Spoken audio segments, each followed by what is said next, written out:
Bonjour, nous sommes le mardi 15 août, le jour de l'Assomption de la Vierge Marie, et nous allons aujourd'hui évoquer autre chose. Nous allons basculer dans un autre registre, si vous le voulez bien. Figurez-vous que j'ai eu une forme d'illumination concernant un nombre. C'est quelque chose qui a retenu mon attention en lisant un livre de Sri Aurobindo, et je prononce mal parce qu'il y en a un qui m'a repris.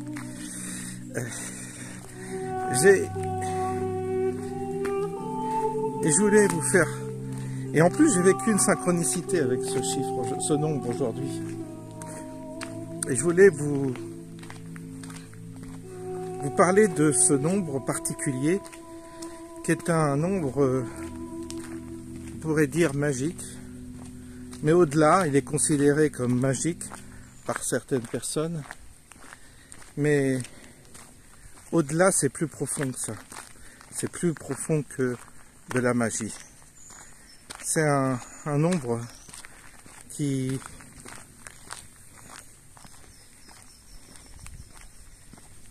est essentiel dans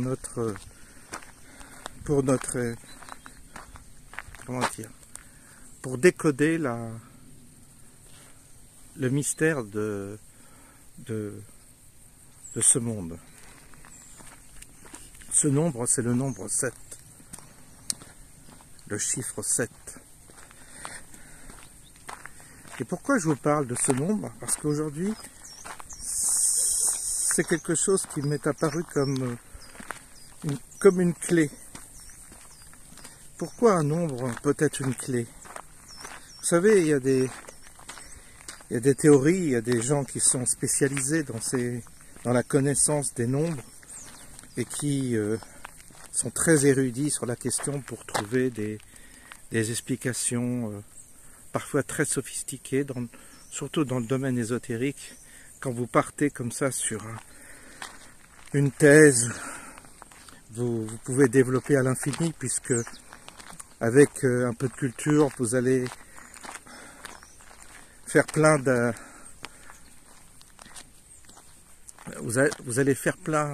d'allusions à des références historiques, à des références culturelles, à des références civilisationnelles, religieuses, mythiques, symboliques, etc. L'astrologie, les planètes, voilà. Moi, je ne vais pas vous embarquer là-dedans, parce que j'en suis totalement incapable. Et pourtant, j'aborde la question. Alors, parmi mes auditeurs, il y en a qui sont calés sur ces questions-là, je n'en doute pas. Et qui vont, justement, faire part de leurs connaissances. Mais pourquoi je vous parle de ce nombre 7? Pourquoi le chiffre 7 a résonné en moi aujourd'hui? C'est déjà la première question. Ensuite, je lis comme ça tranquillement un roman, et aujourd'hui, cet après-midi, synchronicité, ce livre se passe en Corée, et il est dit que le chiffre 7 est un chiffre magique en Corée, vous voyez? Mais c'est un chiffre absolument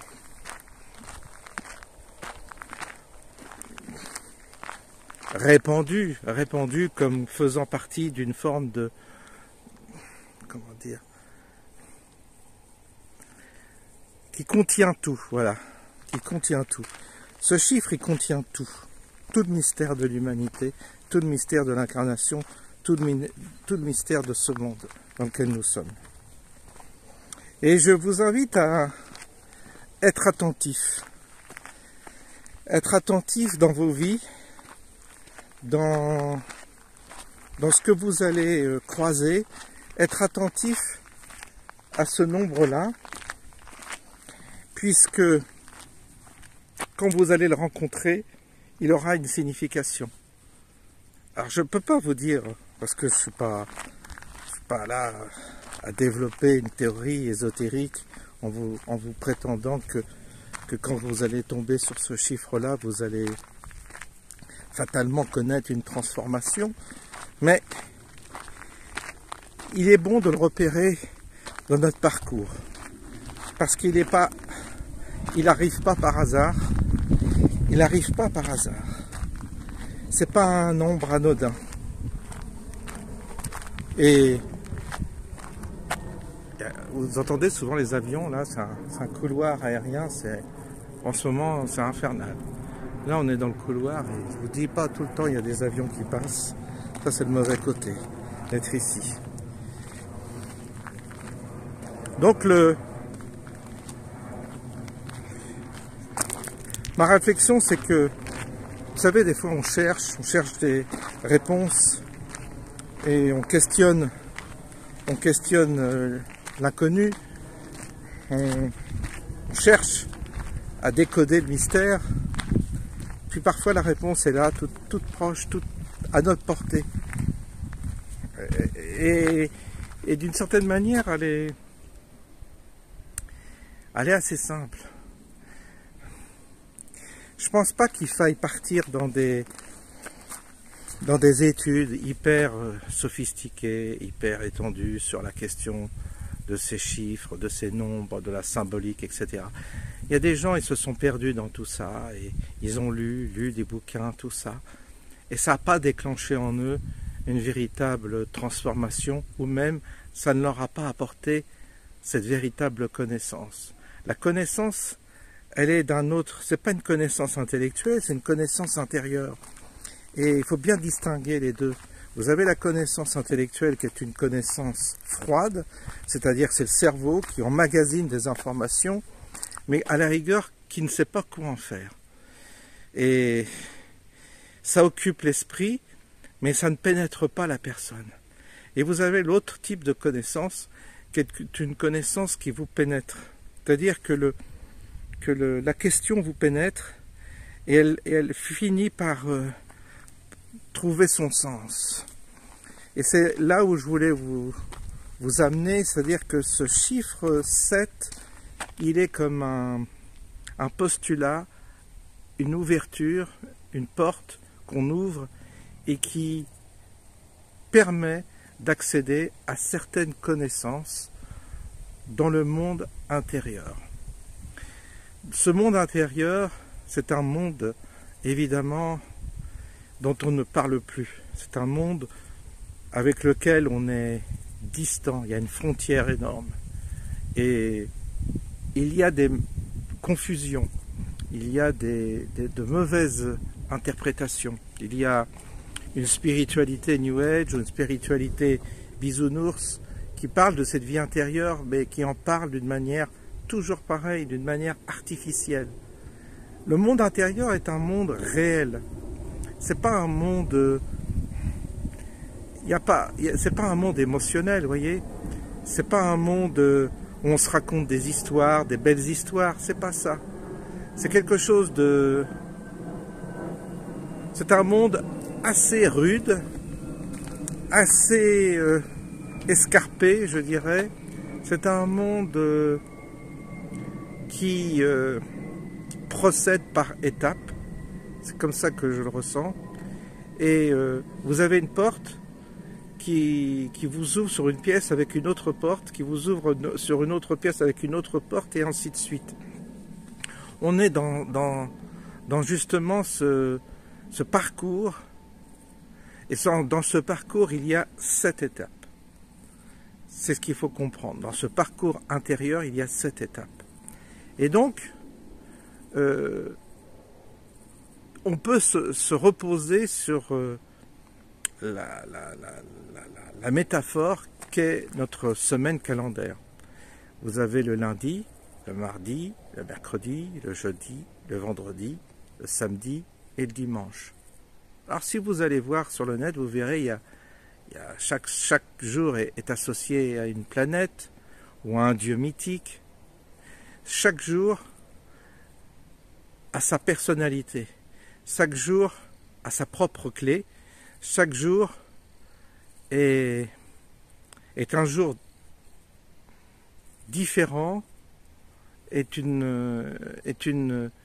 chaque jour contient en soi un mystère qui ouvre sur l'autre mystère. C'est-à-dire qu'avant d'arriver au fameux dimanche, qui est le symbole du soleil, de la lumière, de la révélation, eh bien vous avez plusieurs étapes à franchir. On pourrait les comparer à des étapes comme un parcours avec comme un parcours de jeu où on franchit avec succès et on passe l'autre. Mais il y a l'idée de compétition, il y a l'idée d'une progression, alors que je ne pense pas qu'il s'agisse de progression. Je ne pense pas qu'il s'agisse on ne peut pas raisonner en ces termes-là dans le monde intérieur. Dans le monde intérieur, vous passez par une étape, mais il y a l'étape du lundi, il y a l'étape du mardi, mais ce n'est pas parce que vous avez passé l'étape du lundi que vous êtes supérieur en passant mardi à celui qui est à l'étape du lundi derrière vous. Vous voyez, ça ne marche pas comme ça. La hiérarchie n'est pas de cette nature-là. Il y a peut-être une hiérarchie, mais on ne parlera pas de hiérarchie, on parlera simplement de différence. Parce qu'on raisonne toujours en termes de hiérarchie, de pouvoir, alors que je ne pense pas que dans le monde intérieur, on puisse catégoriser les choses ou les étapes de cette manière-là, avec nos critères à nous humains, qui sont des critères toujours de compétition, de rapport à l'autre, d'inégalité, de supériorité, d'infériorité. On ne peut plus raisonner dans ces catégories-là dans le monde intérieur. Le monde intérieur est un autre monde. Et il faut comprendre, il faut commencer à dialoguer avec ce monde intérieur avec une autre mentalité. On n'a que notre mental. Notre mental, on doit s'en servir, c'est notre outil. Mais ce dont il faut se défaire, c'est de notre mentalité. D'autant plus que notre mentalité, elle est colorée par la culture, par notre éducation, par les valeurs dans lesquelles on a été éduqué. Elle est contextualisée dans un espace-temps donné. Et donc, on ne peut pas aborder la vie intérieure qui est hors du temps, qui est hors des conjonctures, je dirais, civilisationnelles et temporelles. Et donc, on passe, si vous voulez, par un vortex qui nous éloigne de notre monde dans lequel nous sommes. C'est là la conversion, c'est cette conversion-là qui est difficile pour atteindre le monde intérieur. Parce que le monde intérieur, il est radicalement différent dans son appréhension que notre monde à nous. D'où la difficulté de l'atteindre, d'où la difficulté d'y pénétrer. Et une des clés, je dirais, aujourd'hui, c'est ce qui m'est apparu, une des clés pour pénétrer ce monde intérieur, eh bien, vous avez ce nombre, le nombre 7, le chiffre 7, qui contient en soi la clé une clé qui vous permet d'ouvrir la porte et de pénétrer dans un registre différent et qui vous ouvre des portes sur une connaissance autre. Il peut y avoir, si vous voulez, une interaction, parfois même une efficacité quand vous passez dans le monde intérieur avec ces clés, ces connaissances. Elles peuvent agir dans notre monde à nous. Mais elles agissent jamais en fonction des critères que l'on croit bons ou mauvais. Elles peuvent avoir une action, elles peuvent avoir une efficacité. Ça veut dire que quelqu'un qui va user de ce chiffre-là pour faire un rituel qui soit efficace dans ce monde, eh bien, d'une certaine manière, il pourra réussir, mais d'une autre manière, sa réussite ne sera pas en fonction de nos critères. C'est-à-dire qu'il y aura une efficacité, mais elle sera irrationnelle, cette efficacité, voilà pour nous. Vous noterez qu'il y a des gens qui ont des pouvoirs, qui utilisent les chiffres, et qui utilisent ces chiffres avec une certaine intention, et la manière dont ils vont user et utiliser ces chiffres peut très bien faire le bien comme le mal, et peuvent très bien aussi se retourner contre les auteurs. D'où une manipulation extrêmement subtile de ces questions-là avant de s'y engager. Et vous savez que toute cette zone du monde intérieur, quand vous pénétrez dedans, vous devez y rentrer avec une qualité essentielle, c'est l'humilité. Et deuxième qualité, la prudence. Énormément de prudence, car on ne sait pas où on met les pieds.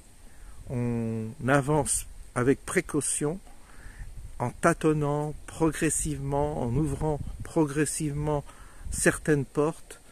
Et ça se fait progressivement, étape après étape. Et ce qui est important, c'est de respecter, je crois, ces étapes. D'où les 7 étapes. Les 7 étapes, vous pouvez les comparer au principe même de nos propres jours calendaires. C'est-à-dire, vous pouvez dire, lundi, et regardez et réfléchissez à la journée déjà dans laquelle vous vous trouvez. Aujourd'hui, c'est mardi. Mardi, c'est un jour particulier et donc il est donc associé, je crois, à la planète Mars, je crois, à une divinité aussi, et vous avez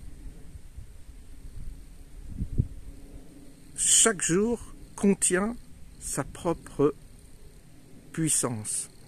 Et donc, dans l'Église, chaque jour était considéré comme porteur d'une certaine force, d'une certaine puissance, d'une certaine signification. Vous avez le lundi, vous avez le mardi, mercredi. Donc le lundi, c'est la lune, c'est la nuit. Vous voyez, mercredi, c'est Mercure. Jeudi, c'est, je crois que c'est Jupiter. Vendredi, c'est Vénus, c'est le symbole de la féminité.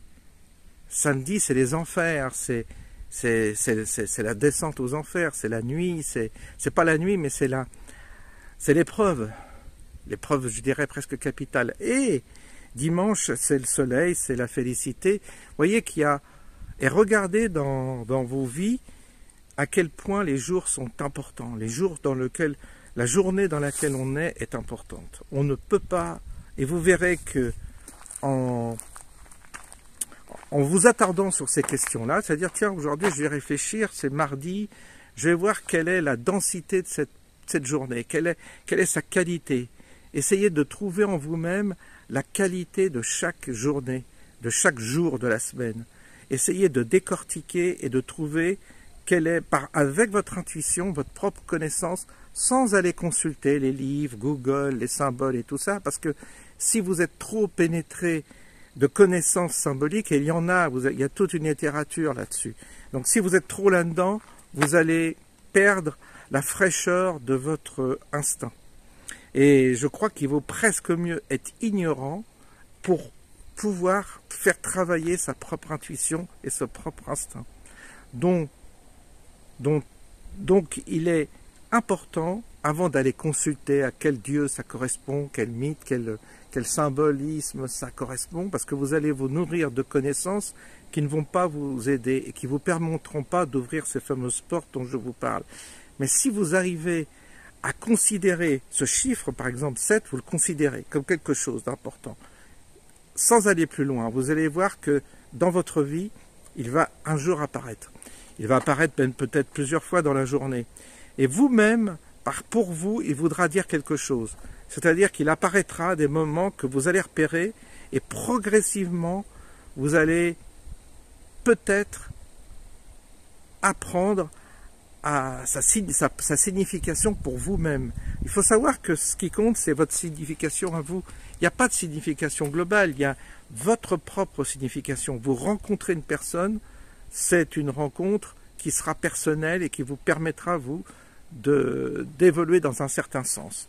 Eh bien, quand vous rencontrerez le chiffre 7, vous verrez, ce sera votre propre histoire, ça sera lié à votre propre histoire, ce sera lié à une partie de votre vie particulière, et ce sera lié à quelque chose que vous allez vous-même essayez de décoder. Et peut-être que progressivement, en repérant ce chiffre à des moments donnés de votre vie, vous allez dire « Ah oui, ah ben voilà, en gros, il intervient à tel moment, je sais maintenant pourquoi il intervient à tel moment. » C'est à vous-même de découvrir, je dirais, la clé et quelle porte ça ouvre en fait, cette clé.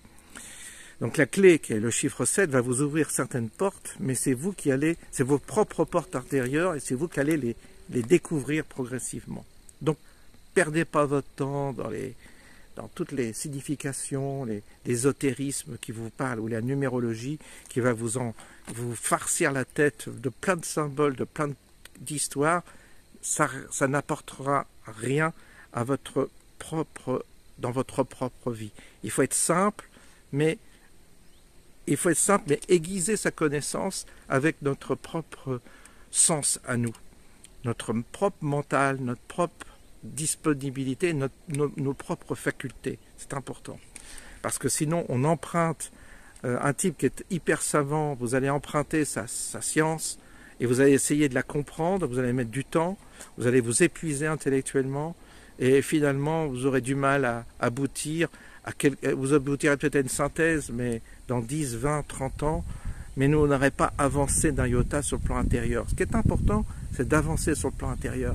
Et pour ça, il n'y a pas besoin d'avoir des grandes connaissances, il n'y a pas besoin d'avoir une grande instruction, il n'y a pas besoin d'avoir même une grande culture. Un peu de culture, oui, un peu de connaissances, oui, mais il n'y a pas besoin d'être passé comme un rat de bibliothèque, de passer sa vie dans les bibliothèques. Il faut savoir avoir une idée comme ça, oui, c'est important, mais pas non plus, vous savez, comme certains qui consacrent leur vie à lire et à lire et à lire et à faire des bouquins et ils n'avancent pas d'un iota parce que le but, c'est d'avancer sur le plan intérieur et ça se voit. Les autres le voient, vous vous métamorphosez, vous vous changez et les autres voient votre changement, constatent votre changement. C'est le symptôme même que quelque chose intérieurement s'est passé quand vous changez, quand quelque chose en vous se modifie. Ça apparaît physiquement, ça apparaît au niveau de votre comportement social, etc. Donc c'est ça qui est important. Et donc vous avez là une clé. Il faut savoir aussi que chaque jour, vous allez voir, en prenant conscience que cette journée, elle est spéciale, elle contient quelque chose de spécial, et que quand vous allez prêter attention à la journée que vous allez vivre, eh bien, vous allez progressivement sentir les nuances entre les différents jours. À la rigueur, le samedi, on sent que c'est pas le dimanche, que le dimanche c'est très particulier comme journée. On en a parlé du dimanche. Moi, je vous ai dit que je n'aimais pas le dimanche. Je l'ai dit comme ça. Et pourtant, le dimanche, c'est l'aboutissement. Pourquoi je n'aime pas le dimanche? C'est à moi de trouver la réponse, vous voyez. C'est à moi, antérieurement, de comprendre pourquoi cette journée, elle n'est pas ce qu'elle devrait être. Eh bien, peut-être que c'est mon problème personnel, mais peut-être que vous allez repérer un jour une journée que vous n'allez pas aimer, ou que vous allez aimer. Peut-être que vous adorez le mercredi. Il y en a qui n'aiment pas le mercredi, vous allez dire, moi j'aime le mercredi. Pourquoi? Je ne sais pas, mais ce jour-là, je suis très bien. Alors vous allez me dire, oui, c'est en fonction de la semaine, du travail, on est content le vendredi soir, tout ça. Déjà, c'est à prendre en compte, effectivement, aussi, c'est ce rythme dans lequel on est. C'est-à-dire, il y a la semaine de travail, il y a le week-end du repos. C'est important aussi, il ne faut pas non plus évacuer cette question-là. Mais ce n'est pas sur ce chemin-là que je veux vous amener, c'est sur un autre chemin. Celui de la densité vibratoire de la journée dans laquelle vous trouvez et d'y prêter attention pour remarquer les nuances qu'il y a d'un jour à l'autre. Et de repérer, et comme ça quand vous allez revenir au lundi, vous allez dire, ah tiens, lundi c'est ça.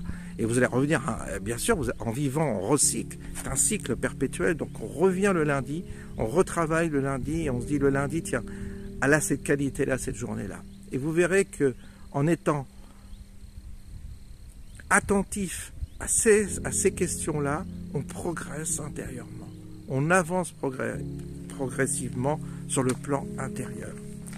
Voilà un peu mon sujet, vous voyez, rien à voir avec la politique, rien à voir avec les circonstances, l'actualité, l'Afrique, l'Ukraine et tout cela, la violence dans notre société. Pour l'instant, il n'y a rien à voir. C'est pas dit qu'il n'y qu'il n'y ait pas non plus, si vous voulez, des relations à faire avec ce que je vous dis. Mais pour l'instant, j'en suis pas capable et je me garde bien de construire des grandes théories. Moi, j'y vais prudemment. Je voulais vous partager ça aujourd'hui parce qu'il me semble que c'est important. Vous allez voir que ce nombre 7, il va vous apparaître, puisque je vous en parle, et qui va vous apparaître à des moments importants. Vous allez voir, vous allez remarquer, c'est tout ce que je vous demande de faire, c'est de repérer ce chiffre, de le repérer et de voir progressivement dans quelles circonstances il apparaît. Le fait d'être attentif à ça, ça va vous faire progresser. Allez, maintenant, je vous fais partager un peu le spectacle de cette nature autour de moi et je vous dis à bientôt.